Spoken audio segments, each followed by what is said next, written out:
মার্কিন নৌ অবরোধের ঘোষণায় বিশ্ববাজারে জ্বালানি তেলের দামে বড় উল্লম্ফন। আগামী ১৩ এপ্রিল থেকে ইরানের বন্দরগুলোতে যুক্তরাষ্ট্রের নৌ অবরোধ কার্যকর হওয়ার ঘোষণার পরপরই বিশ্ববাজারে জ্বালানি তেলের দাম ব্যাপকভাবে বৃদ্ধি পেয়েছে। পাকিস্তানের ইসলামাবাদে যুক্তরাষ্ট্র ও ইরানের প্রতিনিধিদের মধ্যকার বৈঠক কোনো ফলাফল ছাড়া শেষ হওয়ার পর এই কঠোর পদক্ষেপ নিল যুক্তরাষ্ট্র।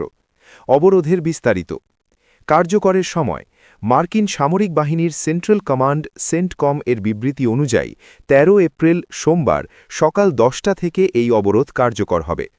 আওতাভুক্ত এলাকা পারস্য উপসাগর ও ওমান উপসাগর সহ ইরানের সব উপকূলীয় এলাকায় যাতায়াতকারী যে কোনো দেশের জাহাজের ওপর এই অবরোধ সমানভাবে প্রযোজ্য হবে।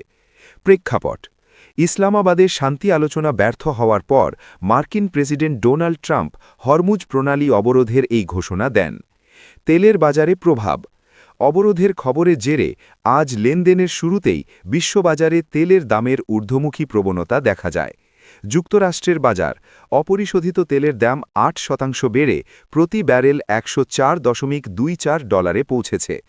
আন্তর্জাতিক বাজার তেলের আন্তর্জাতিক মানদণ্ড হিসাবে পরিচিত ব্রেন্ট ক্রুড তেলের দাম ৭% বেড়ে প্রতি ব্যারেল $১০২.২৯ বিক্রি হচ্ছে। পূর্ববর্তী বাজার পরিস্থিতি গত শুক্রবার পাকিস্তানে যুক্তরাষ্ট্র ইরান বৈঠকের খবরের জেরে জুনে সরবরাহের জন্য তেলের দাম কিছুটা কমে ব্যারেল প্রতি $৯৫.২০ নেমেছিল।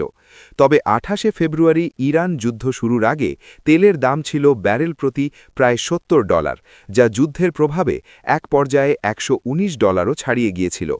তথ্যসূত্র আল জাজিরা।